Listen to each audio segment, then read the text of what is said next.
أعوذ بالله من الشيطان الرجيم بسم الله الرحمن الرحيم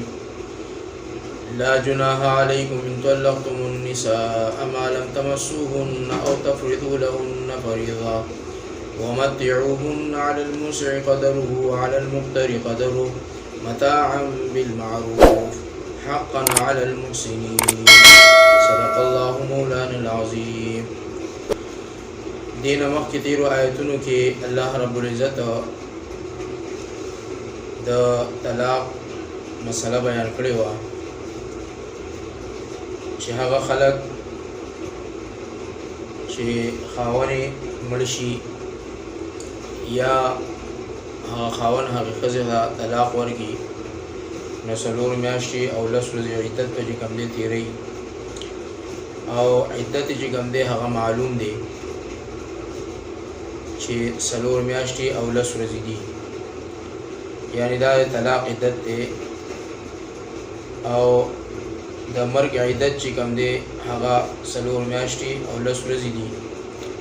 او د طلاق عدت دی 3 حیضه یعنی 3 میاشتې. او کچرې د دې زنانه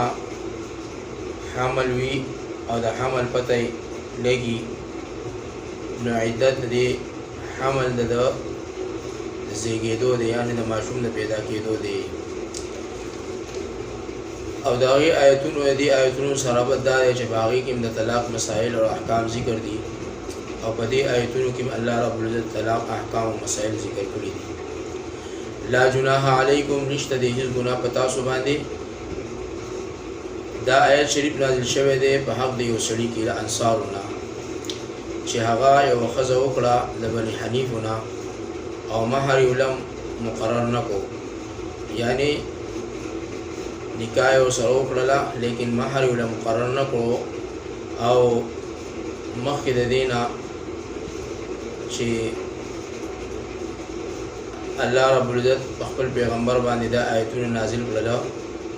او نبی علیه الصلاۃ والسلام هغه ته وویل چې څه خو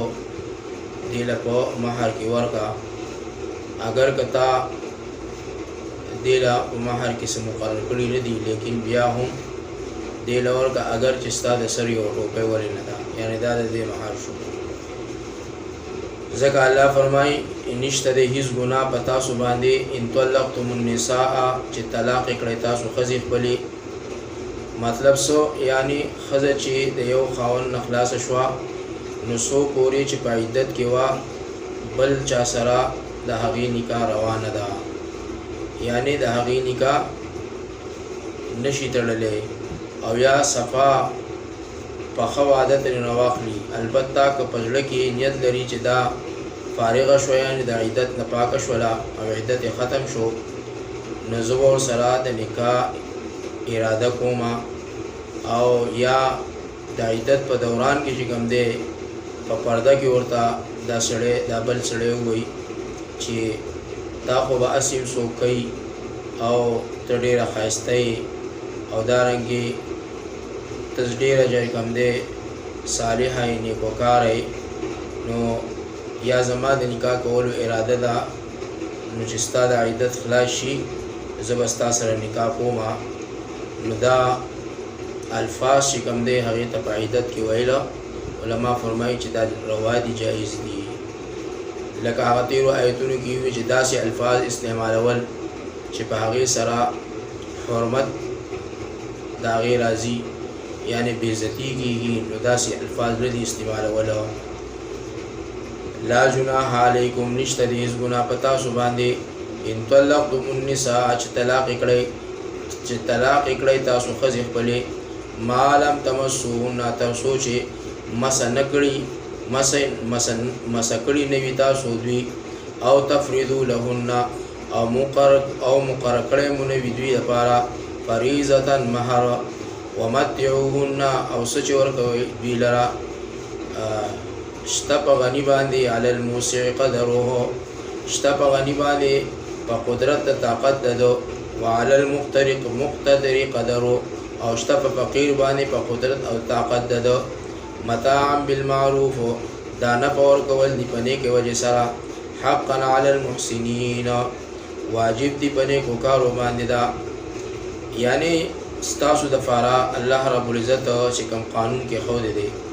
متا د امام اعظم ابو حنیفه رحمت الله علیه په مذهب او مسلک سره وی متا چې کوم دی دا یو قمیص تم ویل کیږي پړونی تم ویل کیږي او لپټې تم ویل کیږي اگر چې څنګه ستاسو طاقت وي هغه شان دي کوم دی هغه لا خپل مہر واپس ورکړي د مالدار چې څه طاقت یې هغه د خپل وس مطابق چې کوم دی مہر ورکړي او چې د غریب کم طاقت یې هغه د خپل وس مطابق چې کوم دی د خپل خزله خپل مہر ورکړي په مہر کې به حصہ ورکړي وان طلقتموهن وطلاق کړتا سودا خزه من قبل فخوا مخد دینا ان تمسوهن چې مسکړی تاسو دوی لا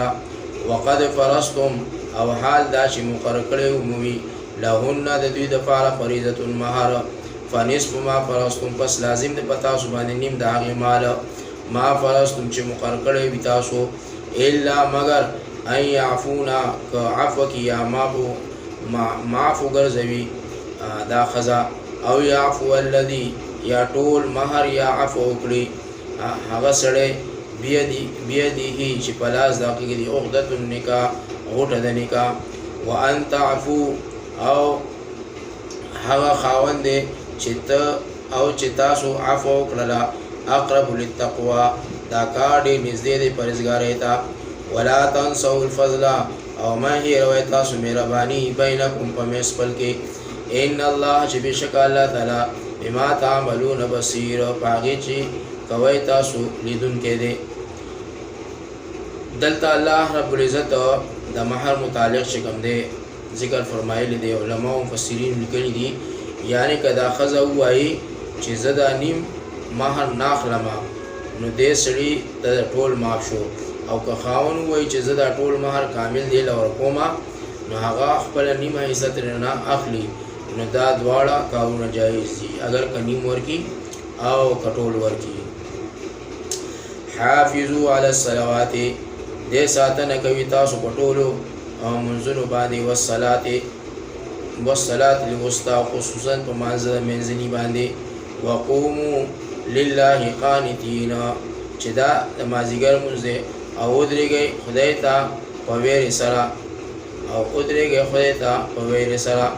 یعنی تاسو د الله نه ویریږئ ویل شوی دی چې مراد له قنوت نه ترک د خبرو دی په منځ کې روایت د لزید چې زید ارقم دی د ویلی دی چې مونږ به خبرې کولې د رسول الله صلی الله علیه وسلم په منځ کې ولاړو او مونږ به خبرې کولې لیکن هغه چا به خبرې کولې چې هغه به یو بل ته نږدې وو یعنی داسې اوازونو سره نه بلکې په سب کې و سره خی طرف ته یا ګس طرف ته کم منځګزار ولاړو دا هغه سره به کوم دی خبرې کولې او چې کله رسول الله صلی الله علیه وسلم دا آیتونه نازل شو چې قوموا لله قانتين تاسو چپ چاپ چې کوم دی د الله رب العزت د عبادت کې خپل وخت روي او تاسو چې کوم دی ودرېږئ او د الله نه ویریږئ په داسې حال کې چې تاسو مانځه باندې ولاړ یې یعنی چې دا آیتونه راو نو موږ ته امر وشو چې تاسو چپ کې او منع شئ د دې کار نه نو مونږه خبرې اترې چې کوم دی بیا هغه وخت کې ختم کړلې او مونږ بیا په مانځه کې خبرې نه کولې دې نه مخکې به چې کوم دی مونږ خبرې اترې کولې تر څو چې دا حکم نازل شوی نه و فإن خفتم پس که ودرېدئ تاسو فإن خفتم پس که ودرېدئ تاسو فرجالا او رکبانا پس که ودرېدئ تاسو له دشمن نه په مونځ کوئ فرجالا او رکبانا پیاده تلونکي یا په سورلۍ سوارو فاذا امنتم پس هر کله چې امن شي فاذكروا الله پس یادوئ الله تعالی کما علمکم لکه چې ښودلي تاسو ته ما لم تکونو هغه چې ما لم تکونو چې نوی تاسو تعلمون چې پوهېدئ په دې باندې یعنی چې څنګه الله رب العزت تاسو طریقه ښوولې ده هغه شان لمونځ کوئ نو لمونځ کوئ پیاده تلونکي یا په سورلۍ دې آیت کریمې نه نهایت تاکید معلوم شو په کولو د مانځه باندې چې په هیڅ حالت کې هم نه ساقطېږي که په وخت د جنګ کې قدرت په قرضولو او په اورېدلو نه راغلو نو بسولای کې دی دا موضوع شي او په رکوع او سجده دی په اشاره باندې وکړی شي او مخ دی هر طرف ته چوي خاص قبله ته شرط نه دی په دغه وخت کې هر طرف ته چی بسولای باندې د مخوي لیکن ساقطی نه دا حکم والذین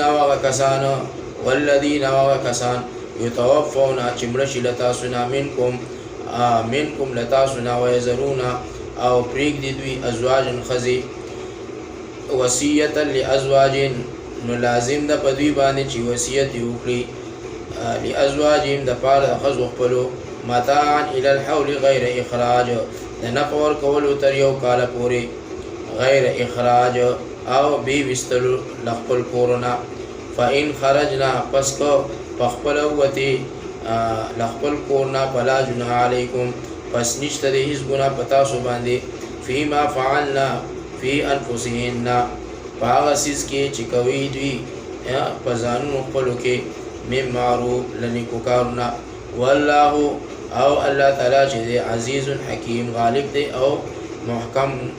حکیم دی یعنی حکمت والا دی دا حکم په اول د اسلام کې وو چې سړی به مړ شو او ښځه به پاتې شوه نو تر د یو کاله پورې به ویستل د هغې له کور نه دا حرام او جایز بنو او خرج او خوراک به د هغې به د خاوند په مال کې چې کوم دی هغې ته میلاوېدو او په آیت د میراث سره دا حکم منسوخ شو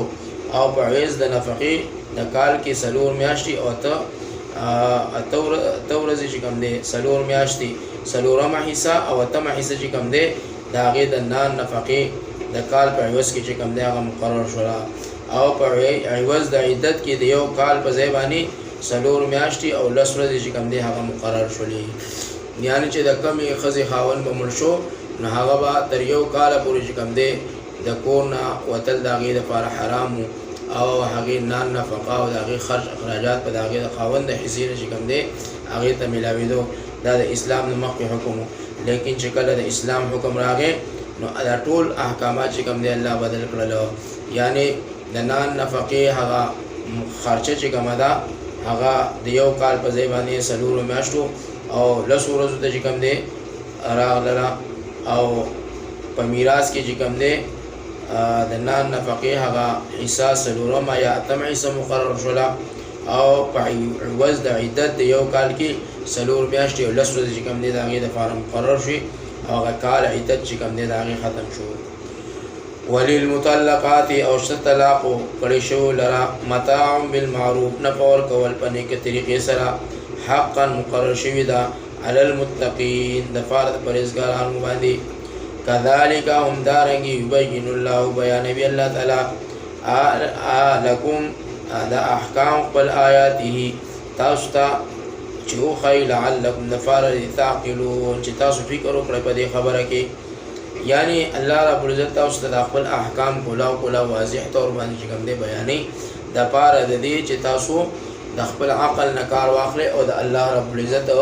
امر چې کوم دی هغه خپل ځای باندې پوره راوړئ الله رب العزت موږ ټول ته عمل توفیق راکړي السلام علیکم ورحمۃ الله وبرکاته اللهم لك الحمد كما انت اهل وصل على محمد كما انت اهل وافعل بنا ما انت اهل فانك اهل التقوى واهل المغفره رضينا بالله ربا وبالاسلام دينا وبمحمد صلى الله عليه وسلم نبيا انت المستعان عليك البلاء ولا حول ولا قوه الا بالله العلي العظيم امين امين الحمد لله